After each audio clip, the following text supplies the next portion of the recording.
Welcome to the 6th edition of the Halifax Black Film Festival, founded by the Fabian Colas Foundation, co-presented by TD in collaboration with Global News, available online from February 24th to 27th, 2022. Be sure to get your all-access pass on halifaxblackfilm.com. Thank you all for joining us, and before we begin, we wish to acknowledge that we are in Mi'kma'ki. We live, work, and play on ancestral land that belongs to the Mi'kmaq people, the first peoples of Nova Scotia.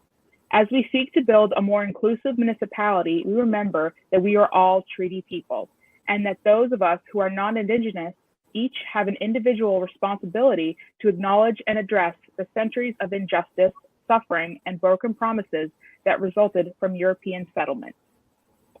My name is Morgan Jessom. I'm a television producer and on-air host. I currently work at Eastlink Community TV, and I host the program Black Films That Teach. Today's panel is titled Untold Stories That Must Be Told.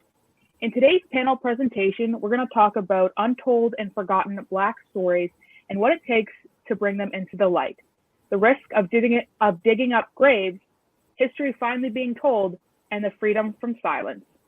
I'm lucky now to be joined by three very special and accomplished guests whose experience and wisdom will offer excellent insight on today's themes and topics. We have George Eliot Clarke, the fourth Poet Laureate of Toronto from 2012 to 2015, and the seventh Parliamentary Canadian Poet Laureate from 2016 to 2017. George Eliot Clarke was born in Windsor, Nova Scotia in 1960.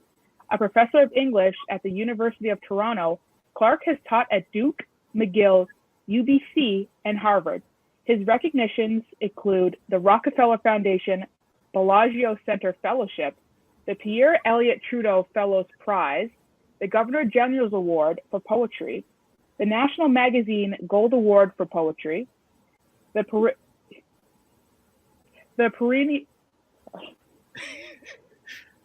Poiesis. Thank you, George. From Romania, but that's okay. We don't have to go any further. This is a great introduction. Thanks, Morgan.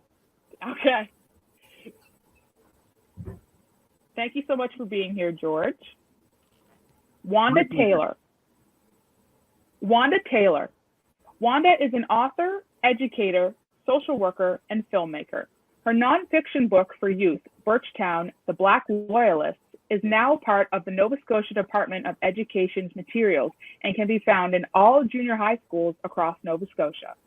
She's a former CBC television producer and shares the stories of Black Canadians through her books, magazine features, essays, and films. She teaches college courses in journalism, communications, story writing for media, and serves as one of the mentors in the King's MFA Creative Nonfiction Program. Thank you for being here, Wanda. Good to be here. And Tony Ince. The Honorable Tony Ince was first elected to the Nova Scotia House of Assembly as MLA for Cole Harbour, Portland Valley in 2013, and was re-elected in 2017 for that district and in 2021 for Cole Harbour. He has served as Minister responsible for the Office of Equity and Anti-Racism Initiatives, Minister of African Nova Scotian Affairs, Minister of Communications, Nova Scotia, Minister of Communities, Culture and Heritage, and Minister of the Public Service Commission.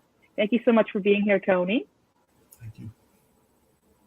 I want to start with you, Tony. When I think of being a Black politician, I often think of being the only Black person in the room or in the conversation. How do you ensure that the forgotten voices are heard? That's a very good question. I usually just get right to the punch.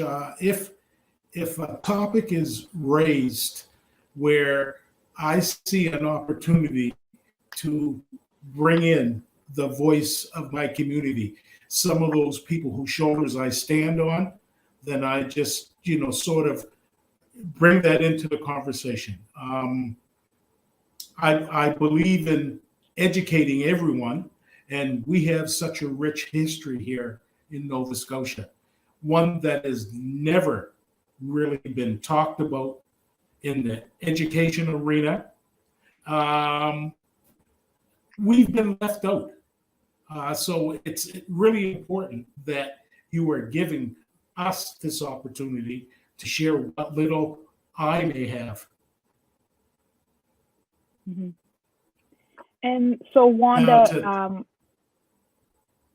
sorry, no, I just sorry. wanted, No, because sorry. I I think haven't there's a really delay. answered your question. So, yeah, I just raise it. It's all about educating, I think. And if I look at it from that perspective, I find it very easy because I've seen myself, as some of the other panelists, I'm sure, seen themselves in situations where we are the only ones in the room. And I think those of us who you're talking to now have been successful in connecting with those outside our community to be able to tell those stories. Mm-hmm. So, in your career, have you ever found yourself in a position where you thought that the color of your skin might be a barrier? All the time. It's always subconsciously on your mind. The difference, I think, I can only speak to me, the difference from me, and George had said it earlier, which is nice for me to be able to add this. You know, my mother had given me the actual skills and the thought process to say, you deserve to be anywhere anybody else is. And I think that has helped me get beyond those hurdles. Mm-hmm. Shout out to Mama Ince. Right on. Mm-hmm. So, Wanda, I have a question for you. As a Black woman and also a journalist and a journalist instructor, I feel like you can offer a unique viewpoint to journalism and reporting. How do you approach teaching journalism knowing that how many Black stories go untold? I love this question. As a Black woman, I know that there have been almost no stories being told about the contributions that Black women have made to Nova Scotian society, although they've been the backbone for so long, but just voices that were never heard. In terms of journalism, and I know, so the course that I'm teaching now, I took this course 100 years ago when I was a journalism student, and I know what I didn't get. And that's mimicked by a lot of Black journalists who go through these journalism programs, is that we don't get those other sides of the story. We're not teaching young people who are going out there and telling these stories that, here's this story you're telling, but from whose perspective is that story being told? Whose voice is missing? And so when I took on this course, I deliberately pulled it apart and turned it upside down. Not that the people who were teaching it before weren't great professors, but I saw the gaps there because I had went through that program, and I made sure that we were having those deep conversations, those uncomfortable conversations, bringing in speakers from the Indigenous community, the Black community, the LGBTQ community. Like, who are these people that we're not hearing from, and what gives us the authority to then go out and cover these stories only from this, male-dominated Eurocentric perspective, and never letting those other people have a chance to bring their stories into the room. And so my curriculum is very much about, let's get uncomfortable. Let's talk about those things. How are we as media negatively impacting how society views certain groups of people? And then what are we going to do to change that? And so, I'm happy to be in that position. I'm happy to be just a very, very small part of bringing a new awareness to these new journalists who are going to then go out into the field. And then as a Black woman, I'm happy to be there to help them dig deeper, go to the story behind the story. There's something else happening back there, and you have to go and find out what it is. When you bring the story to me, I'm going to say to you, it's not complete. There's more. Go back and dig again. So great question. I love that question. And I hope that I have some tiny little influence on these new journalists that are going out into the field. I'm sure that you do. So, George, we're going to talk about something that I know you're very passionate about, which is education. So, the theme of today's discussion is the untold stories, the forgotten Black stories. How can we break through the Eurocentric curriculum that's delivered to us in school, in media, in just life in general? I'm going to start with the answers the great answers that we've heard from Tony and Wanda, which is to say, in the first instance, that we need to understand that we come from a long line of strivers and strugglers, people who were triumphant enough to be able to raise us as children, to instill in us certain values, to defend our integrity as human beings and as citizens, and to switch over. And I'm of course thinking about our parents when I say that. And I also think it's really important that we recognize that no matter how humble the outside world, or even we ourselves, may see ourselves as being, there was triumph in survival. There was triumph in building communities in the face of an incredible amount of pushback pressure from the colonial authorities in Nova Scotia into the authorities of post-Confederation Nova Scotia, very few of whom wanted to see our ancestors remain in Nova Scotia, and most of whom made life very difficult for them, so that they would, in fact, leave. So I now pivot to Wanda's answer in terms of telling students to go and dig deeper, look more closely at whatever factors seem to be superficially important, at least in terms of a news story, journalism in general. And I want to add that one of the most important subjects that any Black student, any student, anywhere, must have some knowledge of is history in all of its various permutations and combinations. Our own genealogy, familial history, genealogy is an extremely important place to begin. And then, of course, we need to know about the history of where we are. And of course, that means Canada, that means Nova Scotia, that means parts of Nova Scotia. That means even neighborhoods. I'm born in Windsor, Nova Scotia, the gateway to the Annapolis Valley. But I was raised in North End, Halifax. I grew up there. And I've made it my point to understand the history of African Nova Scotia, Black Nova Scotia. I call it Africadia. I think it's a glorious history. I think that very few of us actually recognize the fact that Africadia, Black Nova Scotia, African Nova Scotia, is one of the greatest expressions of African diasporic culture in the North Atlantic.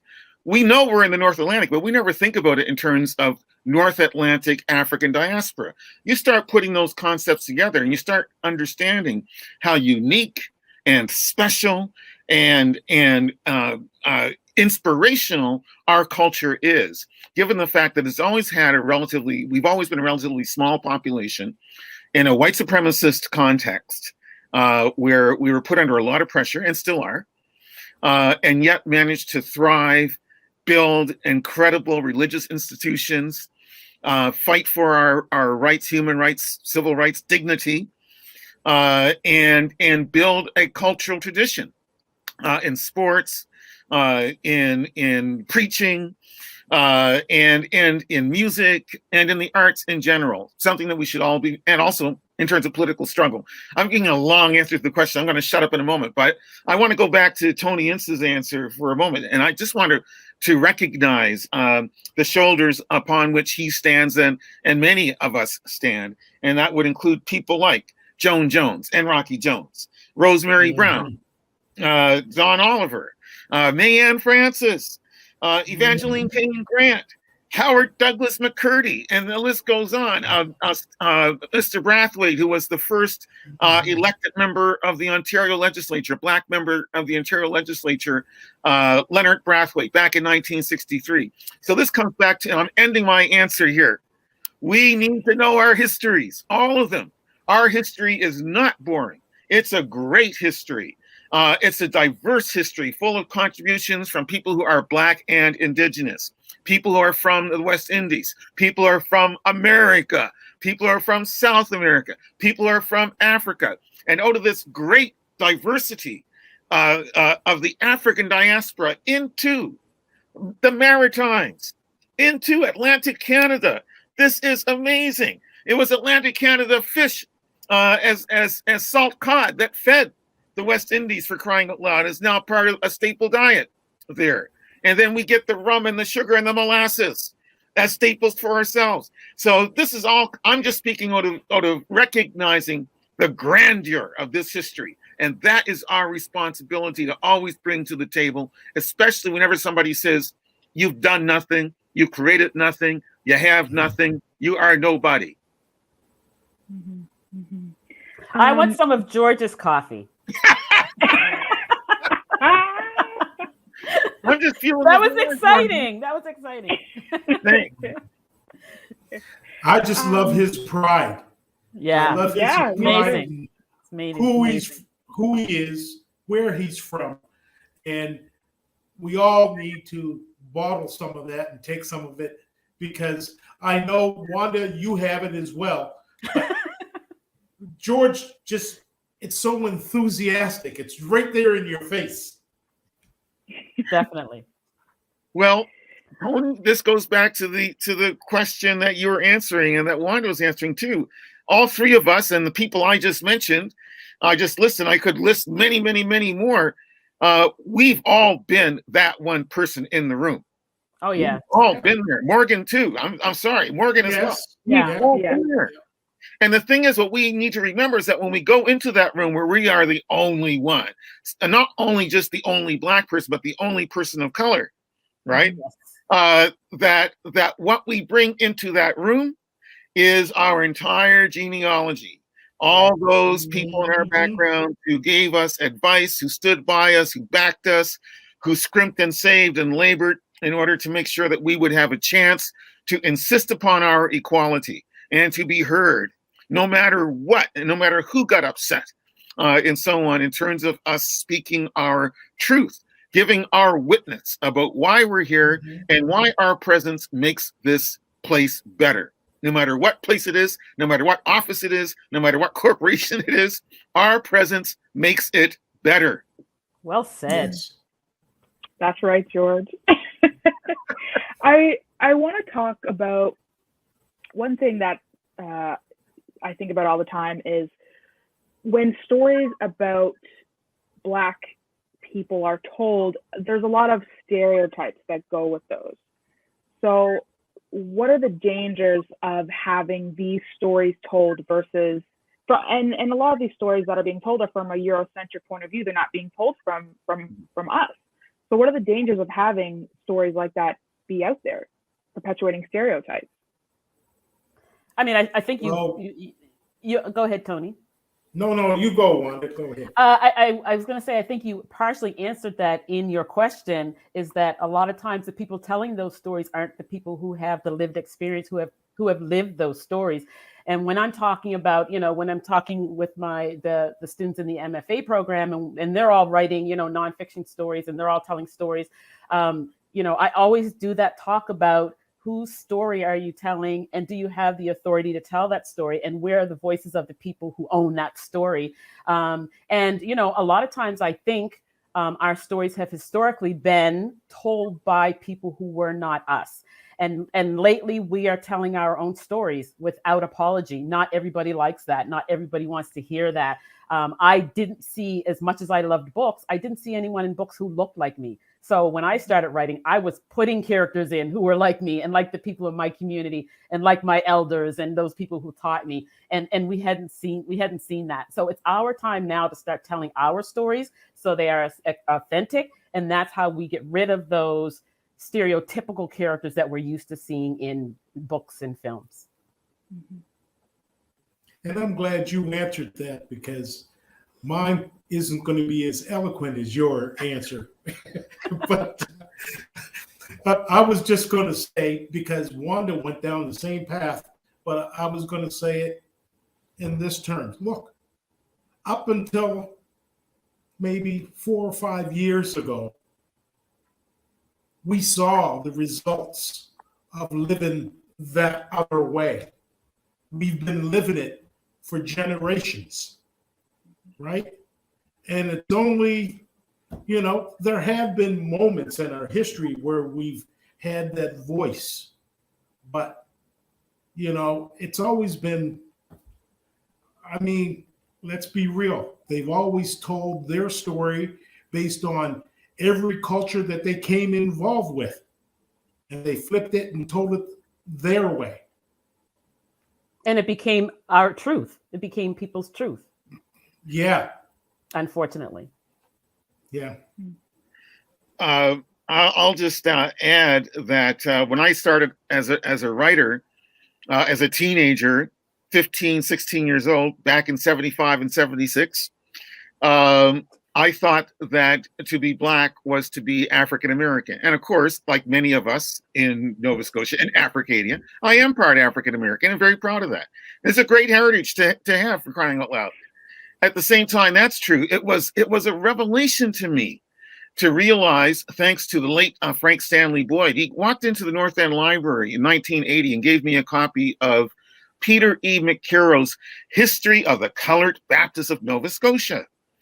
And when I read that book, 1980 to 1981, which talks about the formation of the African Baptist Association and talks about the history of all the churches and so on, and Boyd's edition has photographs of the churches and some of the people involved and so on, all of a sudden I understood that I had this really special history that was rooted to a certain extent in this church development, and that people like Richard Preston and Septimus Clark and Louisa Bailey were these larger than life personages. The idea of this guy who came from the tobacco fields of Virginia and ended up being ordained as a minister by the West London Baptist Association, the most powerful Baptist church in the faith at the time. And because he was getting resistance from white Baptists who didn't want Black people to worship with them, but also didn't want us to have our own church. And so his answer to that, Richard Preston's answer to that, this formerly illiterate enslaved person, is to get on a ship, go to London, get himself ordained by the West London Baptist Association. When he came back to Nova Scotia in 1832, he was the most prominent Baptist in the province because he had the hands laid on him by the West London Baptist Association. This is what I mean, the power of knowing that history, right? When you know that history, you got to feel uplifted. You got to feel that nothing can hold you back. And I'm still answering in harmony with Wanda and Tony, because I was starting to say that when I was starting off as a writer, I thought I had to talk about African-American experience because that was the only experience I really knew or had direct access to until Frank Stanley Boyd gave me that book. And then, of course, I encountered the writing of Pearline Oliver, the great historian of the African Baptist Association. And then Gloria Wesley Day published a little booklet of poems. And I came across that, and I'm 19 years old. Here's a Black Nova Scotian woman writing about seaweed and CN Marine ships. And I was like, oh my golly, that's like right here. That's my home right here. We got a place. You could write poetry about this place. I had no idea. You could write poetry about Black Nova Scotia. It was amazing. And then, of course, Walter Borden, Tightrope Time, all the plays of the poetry that the man has done. And I can't leave out, unfortunately, the late George Augustus Borden, Captain Borden, with all of his Charles R. Saunders, and Carrie Best with the Clarion. Peter E. McCarroll, the original author of the Colored Baptist of Nova Scotia. We talk about standing on shoulders. Yeah, there's a whole lot of shoulders that we're standing on top of, and standing on top of those shoulders gives us a megaphone of conviction that we can use to tell our stories again without apology. Because to tell our story is to tell the truth about the society, is to tell the truth about all of the obstacles and all the hardships that too many people, not just Black, not only Indigenous, but many, many others who have been othered in the colonial history of Canada and even in the post-Confederation history of Canada. We've got a lot of unfinished business to attend to, as the revelation of the graves at residential schools tell us. But we can also talk about the slave cemeteries in the eastern townships and up and down the Annapolis Valley that have not actually ever been really accounted for either. So there's a lot to get right. There's a lot to set right. And we start by sharing our knowledge and speaking it loudly with authority and conviction. And if I could just add to something that George said, we have to start giving our youth the words to share and tell their story, because, and I tell the story all the time, when we moved out of East Preston and moved into Dartmouth, all of a sudden I went from a school that with a lot of people that looked like me to a school where there was me and another Black friend and one other Black person. And I'm surrounded by white people who didn't understand our story, and I didn't understand my story. So when I was called the N-word for the very first time and told to go back to Africa, I didn't have the words.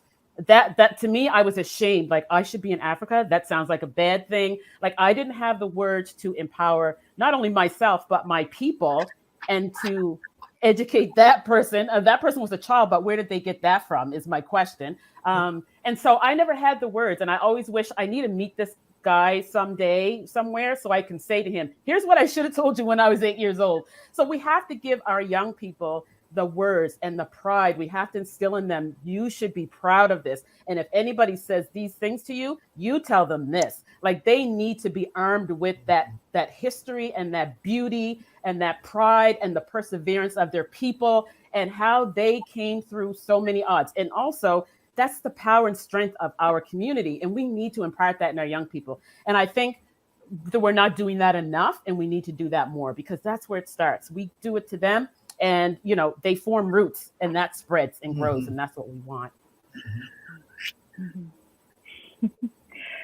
I have how are we supposed to get our stories out there when we're not given the opportunity to? You know, when we're the only person in the room and we're not given the opportunity to share our story, how can we go about it? What's our first step? Do you mean that's loaded, because there's so many different ways and answers. Yeah, like, you know, for an example, you're a journalist and you're not given the opportunity to share your story. Do you just go out and decide to do it on your own, or do you go higher up and go to the top? You punch your way into the room, and you demand that stories that you see are important are being told, and you don't leave that room until somebody's listening. And, you know, for me, I pushed my way into the literary world with imposter syndrome, because I didn't think I belonged there. But I said, I'm just here, and I'm going to stay here, and you're going to listen to what I have to say, and you're going to listen to these stories, and you just don't give up. Because for us, we go in knowing it's going to be harder. We go in knowing that there's going to be challenges, that our stuff isn't never going to be seen as being equal. And you get those broad shoulders, and you just keep going and not quit. And you always channel the spirit of those ancestors who went through that adversity, and they said they were going to push on, because the goal is that the people who come after me, this is for the people who come after me. And so I go in with that attitude of, years from now, these doors that people have opened up for me, thank you for opening up those doors, and I'm going to continue to help open up those doors for others. And then I just always do things like the Writers Union of Canada had the mentorship program for new and emerging BIPOC writers. Sign me up. I'm going to mentor someone to come in, you know. And so always opening the door and providing a space, and then not just climbing the ladder, but reaching your hand back and pulling other ones up that ladder with you. And I think that's kind of my answer in a nutshell. Yeah. I agree with Wanda. Like, everything she said is spot on. And I'm a believer. You've got to create those spaces. If they're not going to give them to you, then you've got to create. You've got to do it whatever way, whatever skills that you've developed over the years that got you to where you are. You've got to take the opportunity. And often It's not having, and this is from my perspective, is not having the fear. Again, it goes back to what I said earlier. It's about, no, I have every right to be here too. So therefore, you've got to hear me. Yeah. There is so much wisdom in what you've just said, Tony, and what you said as well, Wanda.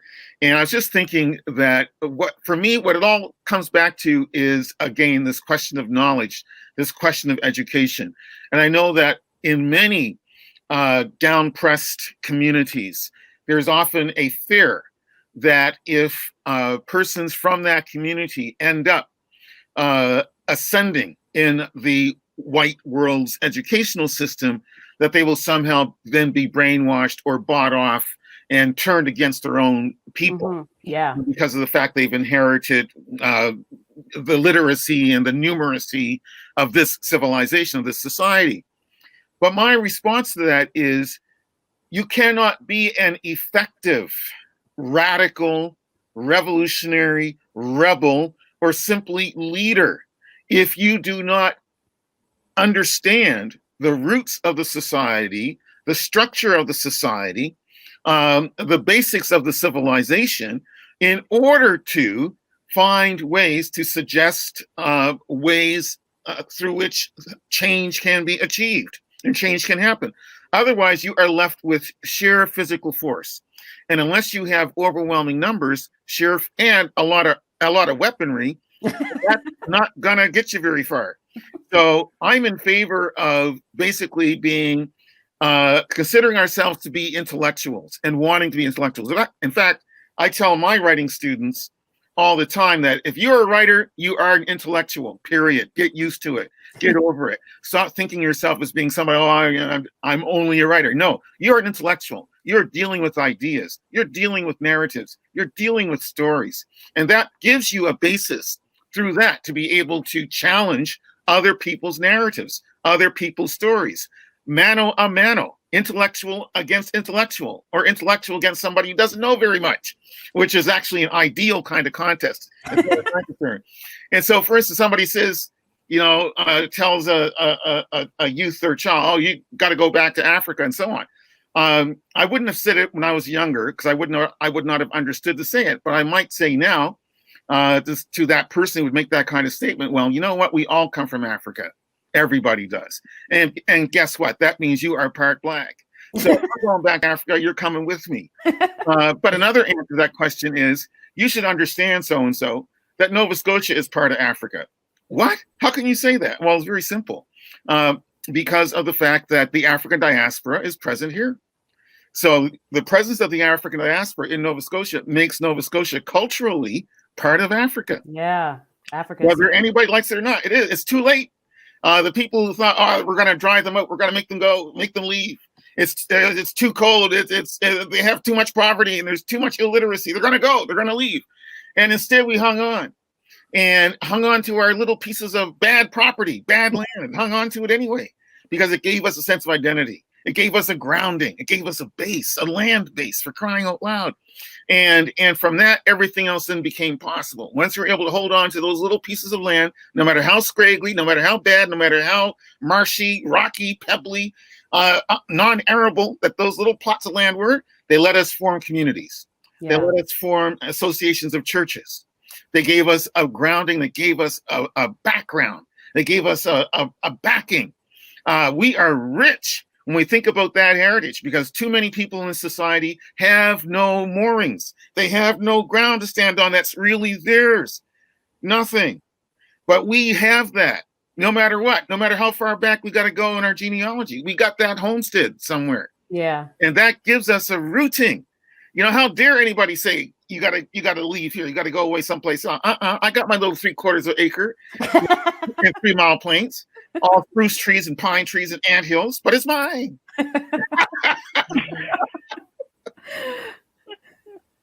You mentioned narratives, George, and I want to ask Tony a question.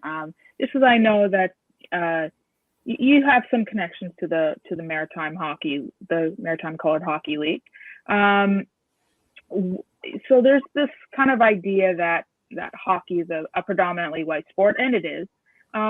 What would you say to a young Black hockey player who might not feel like it's a safe space for him? And I think this can also be the same in politics as well, who might not feel that it's a safe space for them. Well, thank you for that, and it's timely. You saw, I think we've all seen the recent story in the media with the young man who had dealt with some racist issues. I have family members who are very good hockey players who come up and played hockey. I've got friends who've played hockey well. Wasn't a sport that I played, that I was interested in because of the very things that we are talking about. The attitudes of those who dominated that sport and how their attitude was as though we were never supposed to be there. So I would say to any young man, first of all, I'm going to be real. You're going to have to face this. First of all, realize that this is something that is part of the choice you're making to get involved in this sport. And we're at a point in our lives right now where it hasn't changed to allow you to enter the sport without that harassment. So realize that you're going to have to deal with that. Now, how you deal with that, it's going to be on you. I don't know how. I can't advise you. And that's what I would say to them. But you deserve to be there. Mm-hmm. And, Wayne Connors and Mark Connors and that family, they've done a great job in addressing a long time stigma that we've had to deal with in that sport.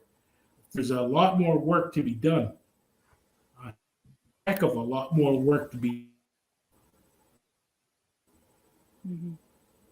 Yes, and the documentary Black Ice is on the Maritime College Hockey League is being produced right now. So as this topic of untold story, how does this relate to Black filmmakers and Black films? Is that for anyone in particular? Or yeah, anyone who wants to jump in. Anybody who wants to Okay, you probably have to ask the question again now. What was it? What was the question? I think we lost Tony. Oh, we lost Tony. Well, George has an answer. Well, I can wait too, okay. for Tony to come back. But since we're recording, I'll just say quickly that I don't know very much about the history of Black hockey. So here I am talking about you got to know your history. I know your history. I don't know about that. But I will say that what I have heard about it has been enlightening. I did hear when the book Black Ice came out, and I happen to have a copy of it right here in my office. So here it is, which is the book I think that really made it a mainstay subject in terms of sports discussions and of Black athleticism and so on.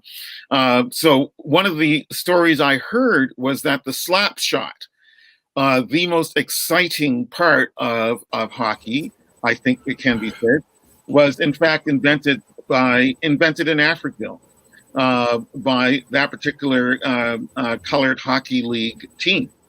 And I don't know for sure if it's been proven that that's the case, but I like the idea because I equate the slap shot with the 3-point shot in basketball, and I just think that look, African heritage athletes playing basketball are pretty good at sinking those long shots with the basket, the ball going into the basket, and then at the same time, the slap shot is just the earthly version of the heavenly 3-point shot. And so it makes sense to me that if African heritage athletes invented that particular shot in basketball, maybe they also invented the slap shot in hockey. It just makes sense to me, metaphorically speaking. And I'll say one other quick thing, because you also asked about film and so on. I can say a little bit more about that, but I'll stop here to give everybody else a chance to say something. But I want to come back to that notion of safe spaces. And I know how important that is. I do know how important that is. And at the same time, to keep it real, to be just real, as someone who's about to turn 62 years old, God willing, there are no safe spaces. There are none. I mean, we have to do our best as parents to keep our children safe, keep our family safe. We have to do our best that we can. But we also should not mislead anyone into thinking that there are automatic protections. When you do step into that arena of that room where you are the only person of color, the only Black person, you're not entering into a safe space. And even if the people in that space say, oh, we're not a problem, we're okay, I don't think that we should ever allow ourselves the luxury of thinking so. Which is not to say we got to walk around with chips on our shoulders or spoiling for a fight all the time. No. But it is important that we recognize that we don't yet inhabit a truly equal society. And that until we do, we are going to have to understand that we are in peril. And sometimes we are in peril, I'm keeping it real. Sometimes we're in peril just stepping out our front door. Sometimes we're in peril when we step behind the wheel of a car. Sometimes we're in peril when we walk into a shop. Just because of the stereotypes that other people have imbibed about us. And there is no safety against that. That's in that person's head. And so we need to be responsible for understanding that we need to be conscious all the time. Unfortunately, we have to be conscious all the time of the fact that we live in a position of jeopardy, but also a situation in which we have access to joy through faith and through the memories of the struggles that have gotten us to the positions where we are, where we can talk about Black excellence versus white supremacy. And I think that's one of the things that's happening right now in film. More and more stories are coming out exactly about that. The contest, Black excellence versus white supremacy, against, in every single theater that you could think of. I'm using theater, I am punning on theater, but I mean it. Every single theater, every single arena that you can talk about, that's what is happening. That is what is going on. And I will share one quick anecdote with you, with everyone, all of you. When I was 33 and getting ready to defend my dissertation at Queen's University, a university, by the way, whose Department of English was not very happy about my presence. I'll just say that. They weren't happy with my being there. And certain persons wanted me to leave and tried to make it something that I would end up having to do, that I would have to leave. But instead, I persevered and I got my dissertation done, got my PhD, and got hired at the #1 Department of English in the world at the time, Duke University, which shocked everybody at Queen's. But to get to the point of my anecdote, the night before I was going in for my dissertation defense, and of course I was very nervous about it and so on, Sylvia Hamilton called me, filmmaker, and she's tired of me telling people this, but she was my babysitter. I mean, she babysat me. We love Sylvia. A little older than me, right? Just a little bit older. So she was my babysitter. But she called me the night before and said, I'll never forget it. She said, George, the ancestors are with you. The ancestors are with you. Wow. So I went into that dissertation defense. I was playing offense. Wow. Sorry, I just had to get that out there. Just had to get that out there. Right? Great story. Yeah.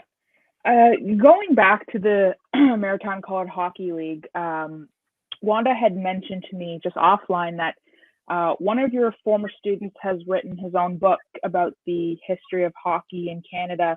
Was there any information about Black hockey history that you'd like to share with us from this book? Well, I can tell you.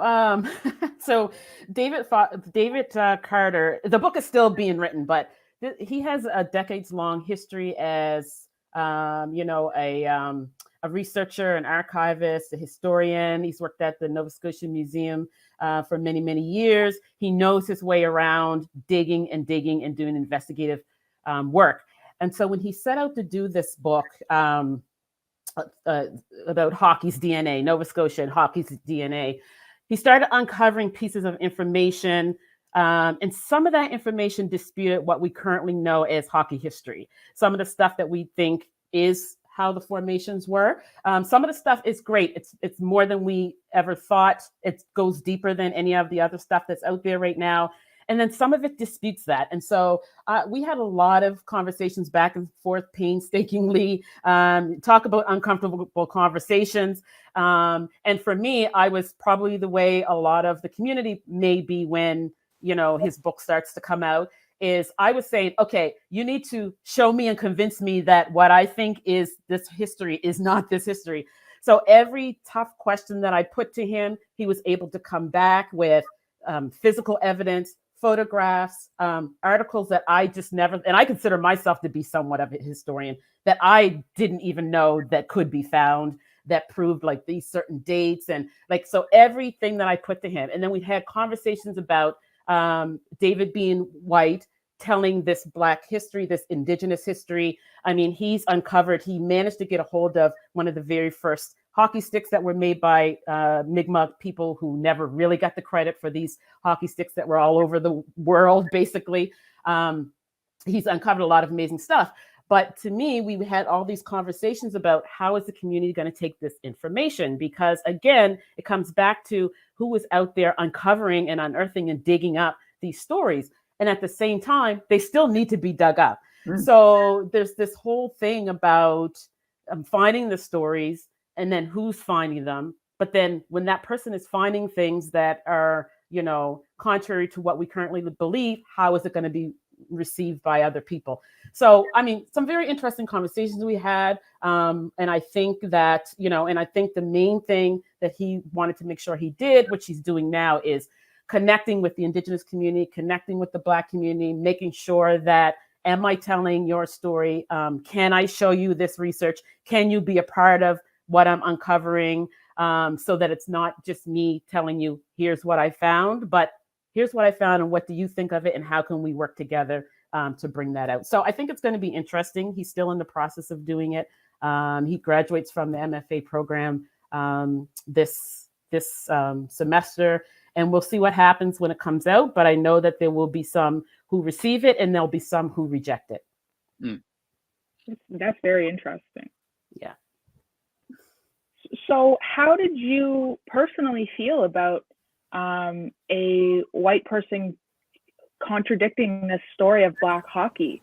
How did you personally take that information? Well, I mean, I think, a lot of our information that comes from Black hockey that wasn't passed down, I think, a lot of the initial research was done by the Fossey brothers, who are not Black.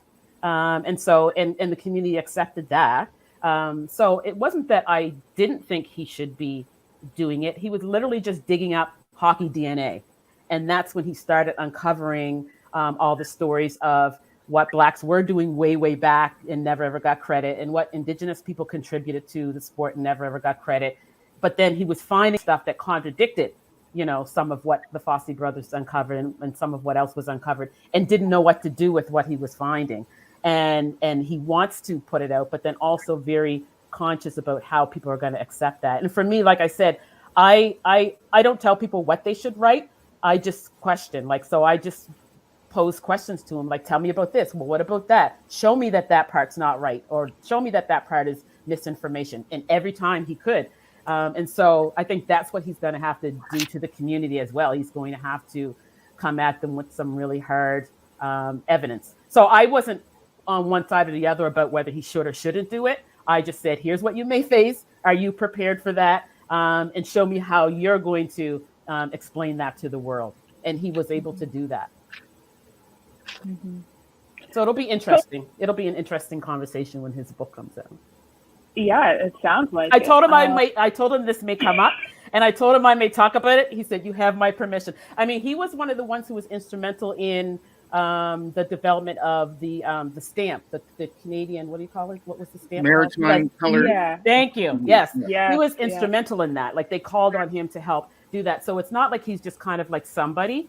He was very important in terms of historical work, and especially when it came to hockey. So, I mean, he has credibility.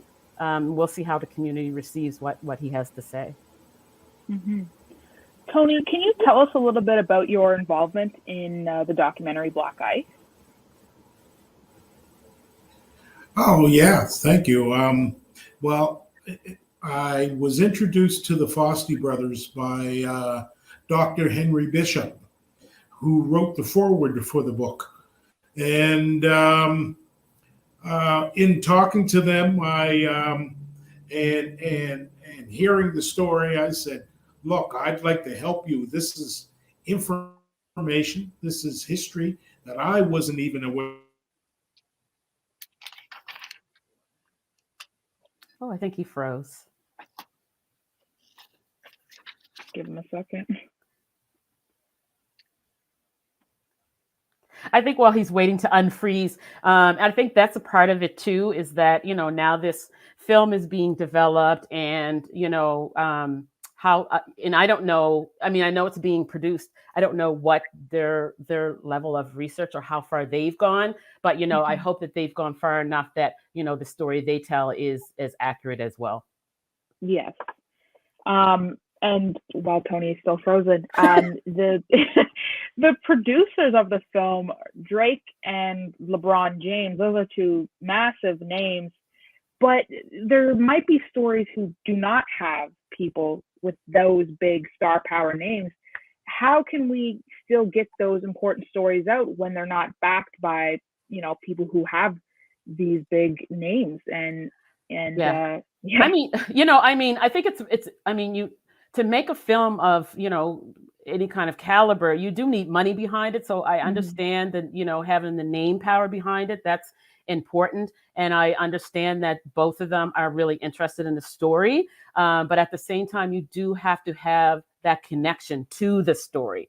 Someone who, descendants of people who've played the sport, or maybe even people like Tony, I think he's back, who have a vested interest, like who can dig deeper and say, yeah, that part's accurate. No, that's not. And I think that's what every film, if you're getting back to films and documentaries, you need to go, and the people in the community, like those voices need to be heard, because those are the people who can tell you whether or not what's coming across on screen is authentic or not to that community. Mm-hmm. Tony, you're back. Maybe not. Maybe not. Are you there?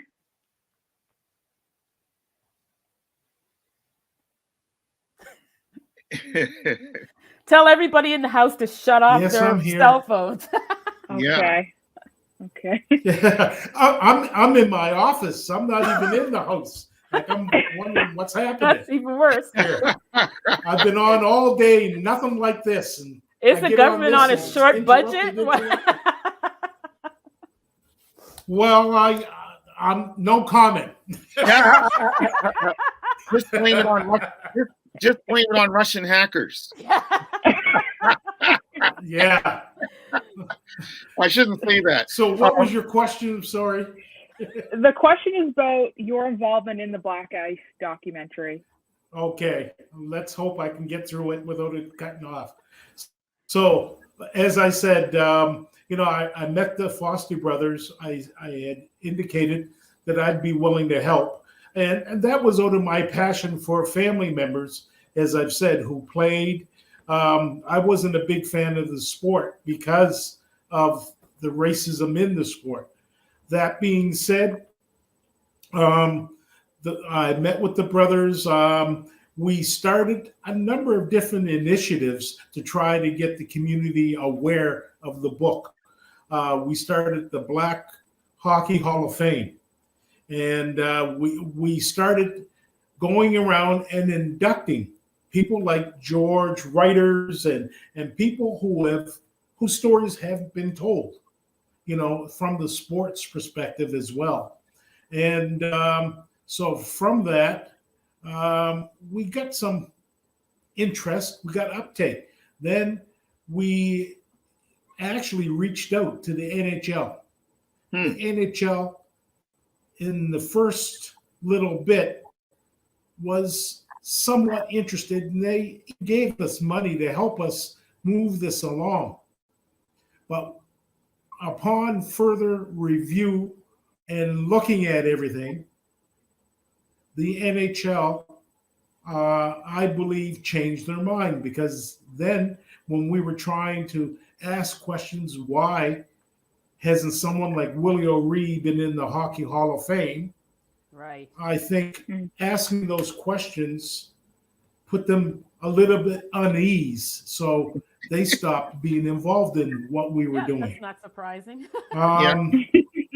So we decided with that money that we would, do a documentary based on the book.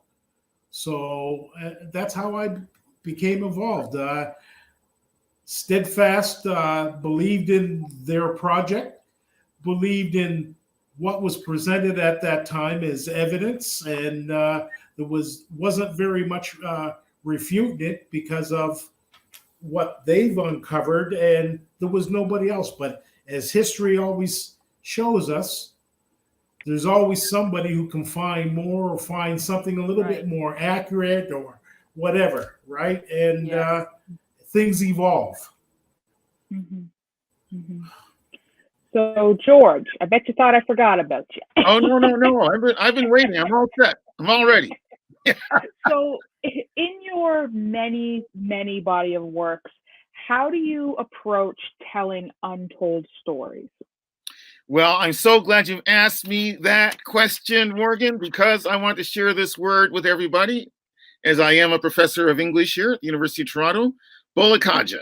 That is, in fact, a Nigerian word, and it means come down and fight. And that's the short answer to the great question, which is this. I think anybody who's involved in any kind of endeavor has to have an attitude similar to that. I come down and fight. Let me tell my story. You tell your story, I tell my story. You tell your narrative, I tell my narrative. And there's a tussle in the arena of public opinion, and for that matter, in terms of the minds of persons intaking entertainment or education and so on. We have to face the facts, to quote James Brown, face the facts. That everything we do in life is a struggle, not just because we are Black people, but because we're human beings. Human beings advance by tussling. That doesn't mean fighting and killing each other and so on. No, but by struggle. We struggle to find better ways to do things. We struggle towards inventions. We struggle towards improvements.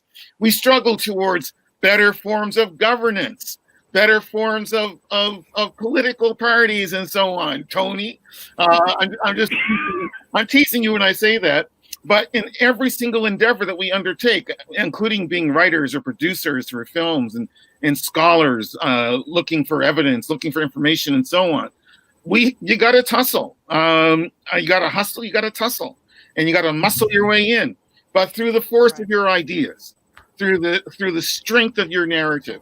Not by physical force, but through the force of ideas, through the force of debate, being great debaters and so on, in order to get our truth across and to get what we know to be true and right across.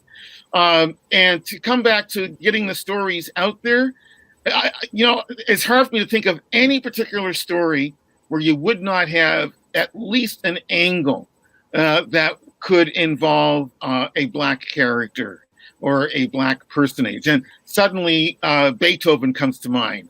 And keeping in mind that there's some debate about whether Beethoven might have been a brother. There is some debate about that. I came across a drawing in the British Library in January 2012. I'll never forget, it was a drawing from 1803. And it was a drawing of a fist fight between Ludwig van Beethoven and a violinist from Austria, a Black violinist from Austria by the name of George. He has two different names. It's either George Hightower or George Bridgetower, but they're both the same guy. This Austrian trained violinist, Black Austrian, is in London having a fist fight with Ludwig van Beethoven, and it was over, drumroll, a woman that they were both rivals for the affection of. And the cool thing about this cartoon is that it shows Beethoven as being brown, swarthy. I'll say swarthy. And Hightower or Bridgetower is definitely black, right? And another cool thing about that story is that it was George, the violinist, Hightower / Bridgetower, who was the first person to perform the Kreutzer Sonata with Beethoven there at the piano. And he made a certain adjustment that Beethoven thought was brilliant. And so the original title of the Kreutzer Sonata was the Bridgetower Sonata. Wow. Until they had the fist fight. Wow. I want to be in your class. I mean, but look, Wanda, I don't care who it is. You can tell me any story about anybody. Even I was just reading Aimé Césaire's Notebook of a Return to the Promised Land, the English translation of it, this French poem, Black French poem. He was a Martinican writer, published in 1939. And I was reading a passage where he talks about, Aimé Césaire talks about the corruption endemic in Martinique and how badly it affected and oppressed Black people, Black population of that Black majority island, which is still a French overseas territory. As I was reading a particular passage, I thought, Pierre Eliot Trudeau read this book, because I know he uses similar language in one of his essays in Cité Libre from the 1960s. So even if you want to talk about that iconic figure as a politician, there is a Black subtext there, and all of a sudden I think of Oscar Peterson. I think of Oscar Peterson because Oscar Peterson, the only Canadian politician that he admired was Pierre Trudeau. Wow. And Pierre Trudeau, in fact, hung out with Oscar Peterson in those jazz clubs in Montreal before he became prime minister. So it doesn't matter what. I mean, you talk about, if you want to bring up John George Diefenbaker, go ahead, bring him up, because I can tell you that John George Diefenbaker, when he was waiting for his train to go back to his riding in Saskatchewan, he'd have to go through Montreal. And when he got to Montreal, guess where he'd hang out? Rufus Rockhead's Paradise, drinking ginger ale with the dancers, the Black dancers. They talk about that, right? So, there isn't a single story that you can tell that does not have some kind of potential African heritage connection, African diasporic connection. You all have seen the photographs of Duke Ellington sitting on that sofa in Africville. Yeah. Right? I mean, come on. Nova Scotia. So true. Now, Nova Scotia is part of Harlem. Nova Scotia is part of Chicago. Nova Scotia is part of Africa. Nova Scotia is part of Bermuda, for crying out loud. You go to Bermuda, turn on the TV, you're going to get weather reports from Halifax. Yeah. Right? You can't go anywhere and not run into the Africadian folks. It goes to show how much more storytelling is out there to be had. So much more out there to be had, to be told. Yeah. And like George was saying, you've got Duke Ellington, you got Satchmo, who hung out in Africville, and you've got Rodney, not Rodney, what's his name? He was a Black actor, comedian, I forget his name, but he used to go to Cape Breton and hang out in Africville. Are you talking about Godfrey Cambridge? I can't remember his name right now. Godfrey Cambridge was from Cape Breton. And he starts in Cotton Comes to Harlem.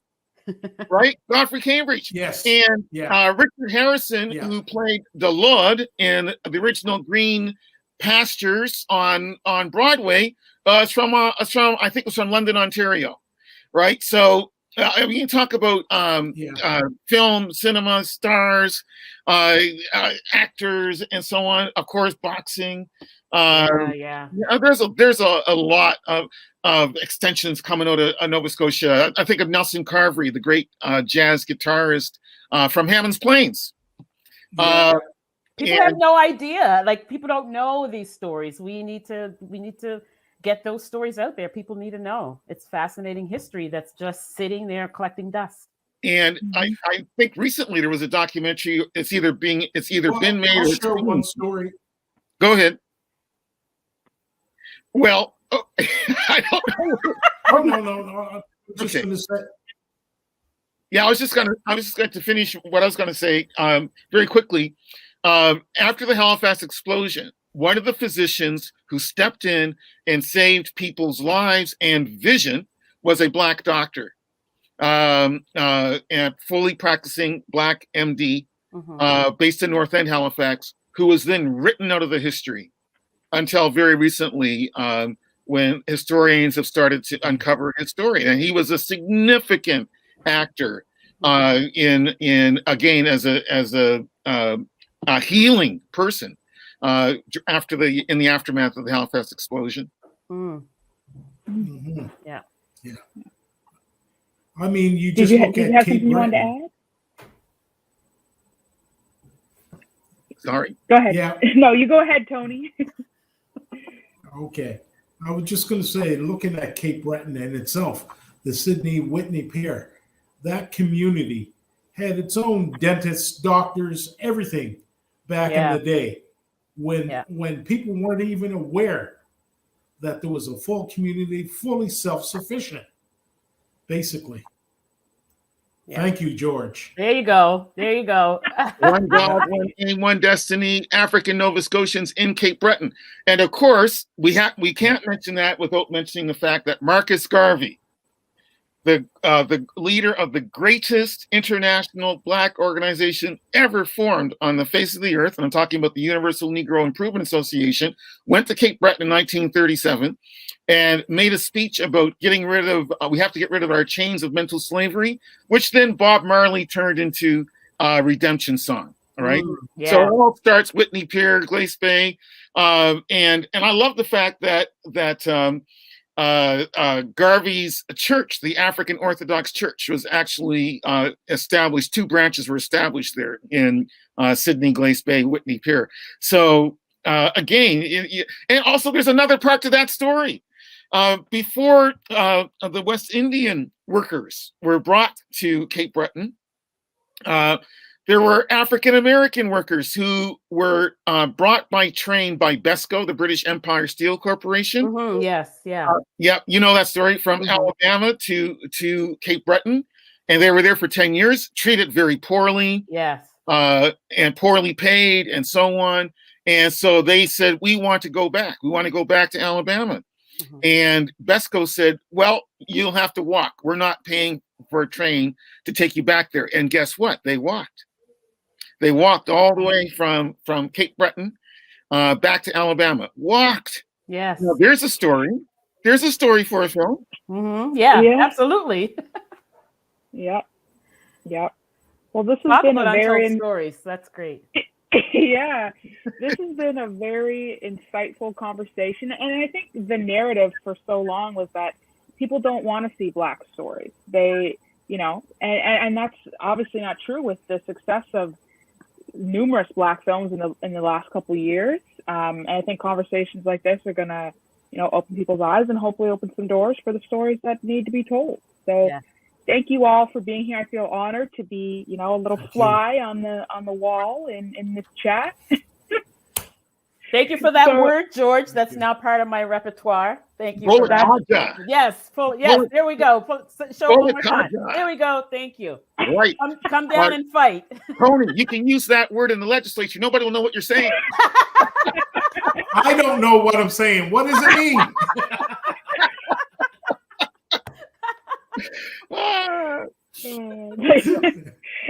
Thank you all so much. Thank you so much, Morgan, Wanda, Tony. Happy Black History Month, African Heritage Month. Same to you. Heck yeah. All right. See you later. Bye. Bye.